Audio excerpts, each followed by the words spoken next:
sausage, mac and cheese,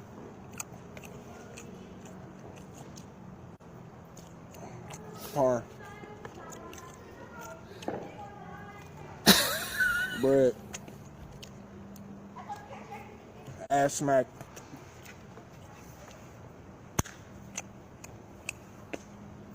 piece of steak,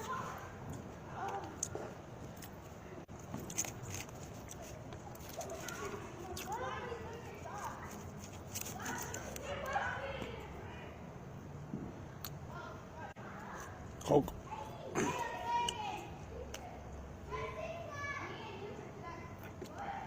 kiss,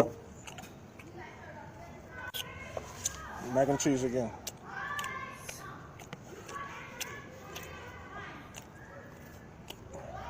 bread, Oh, God. Oh. All right. Hello, Knockouts. Tonya TKO here. And as you know, I'm a self-love specialist on TonyaTko.com. I help you learn how to love yourselves and one another. What you see right here is a disempowered man. I'm sitting here thinking, at first I'm thinking, with the amount of time that you're spending vocalizing what it is that you want, the motor skills are so much quicker. Like the synapses between the brain and our motor functions for the average human being is so quick that by the time you've begun to think the words, your hand is already in motion. What you see right there is a disempowered man. A man that is so disconnected from true masculinity and what true manhood is, that he's searching and flailing for, just trying to enact different facets of what he thinks manhood might be, what may be a benchmark for manhood or kingness. And so I came across this with the title, "If your girl doesn't do this, throw the whole bitch away," right? And at first when I saw this, I thought it was ridiculous. Then I thought it was funny. Then I thought he was disabled. Then when I saw that he had two working hands, then I just felt sorry for him. And in watching this video, I had an epiphany. Where I think I'm getting ready to shift away from even speaking about Black American men. Because, you know, we've been talking lately on the Tonya TKO show about how pick-me's really disempower men, not achieving his full worth, because in her accepting him in his less than effort put forth state, she actually is sending the underlying message that she doesn't believe that he can do better, that this is the best that he can do, and that she accepts him as a baby bird. Like, I'm looking at this and I'm like, is this a king, a man, or a baby bird? At one point I'm looking at this and it reminds me of two different things.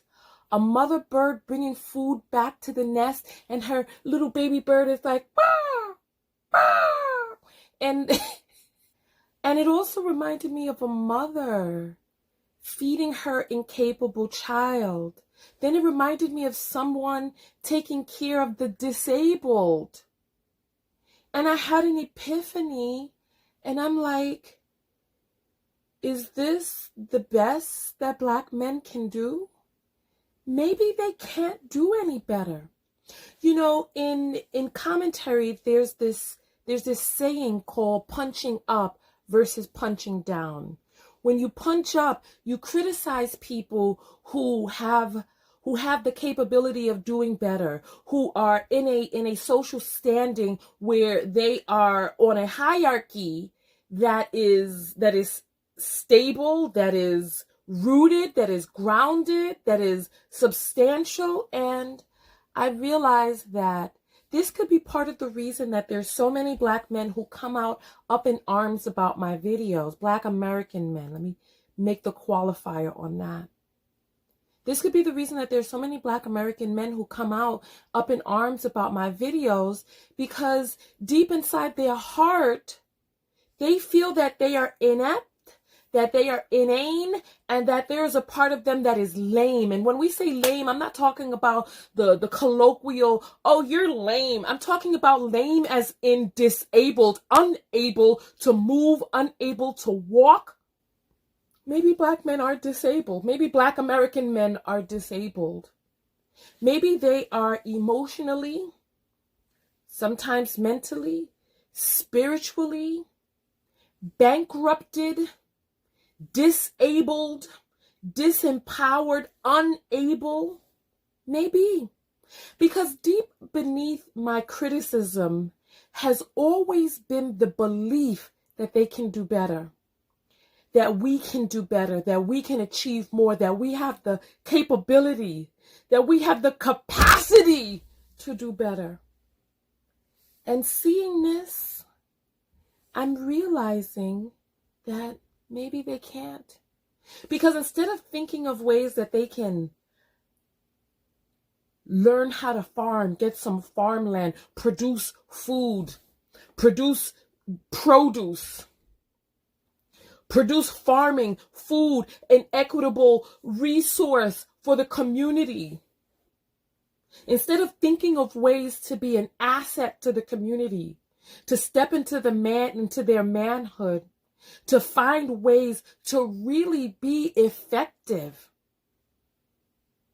Instead of doing that, they're looking for ways to show themselves as inept and incapable. A damn baby bird sitting there like, bah, bah, mac and cheese, and I'm like, at this point, I don't even know if I'm going to speak about Black American men anymore. I think I'm going to create a shift and just shift the way, because it doesn't make any sense to criticize the incapable, to criticize the disabled. It doesn't make any sense. And so it's like one of two things. It's like, are you able or are you incapable?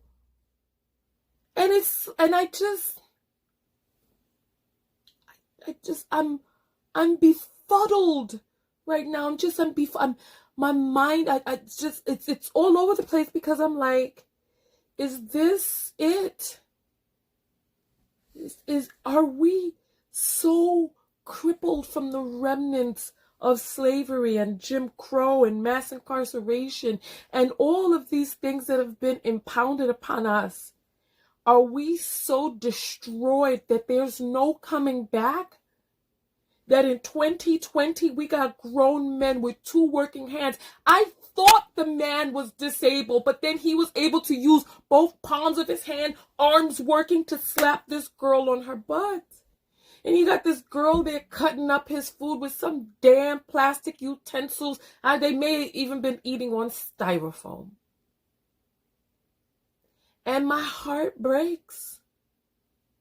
And I think I may just ignore any commentary about Black American men, because at this point it's becoming embarrassing. And what I don't want to do is I don't want to shame a group of people that just don't have the capacity, who are inept and just don't have the aptitude. The thing is that I really thought that within Black American men that there was some genius, that there was some leaderness, that there was some governance, that there was some power, that there was some strength left. But stepping into 2020, I'm losing hope that there is better. And I'm starting to reevaluate my whole life. I'm starting to reevaluate everything that I've ever been taught, that I've ever seen. And I wonder if part of the reason that I have so much faith and so much hope in Black men is because my father is not a Black American man. Because when I think about the household that I grew up in, the rigorousness, I remember when I was young, and my father used to make us do these math drills, me and my brother. We had our multiplication table drills. He was heavily involved inside of our homework and our schooling. And I remember I used to sit there when my brother was going through his math drills, because my brother's older than I am. And I remember I used to think, oh God, won't he just leave us alone? I used to think, why is this so important to him? Like I remember we used to sit right in the dining room, and my brother used to have the math drills next to me, and I would be listening for his answers. My father would be like 7 times 7, 8 times 6, 9 times, and my brother would be giving up the answers, and I'd be like, oh, I gotta remember this, I gotta remember this. And then it would come my time for the drills. And when I think about who it is that I have become today as a woman, and how much of that is a reflection of what it is that my father brought into the home, and the respect that I have for Black men, actually coming from a household that was not headed by a Black American man. And I wonder, have I been really thinking too much? Have I been giving too much credence? Have I been thinking too highly of? Is this what's available out there for the average woman?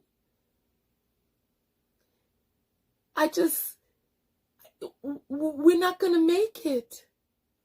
Not like this, where the men have to find some sort of semblance of manhood by being treated like a child. How about go out there and master an industry? How about become innovative? How about use some of those inventor skills? It's like, what happened?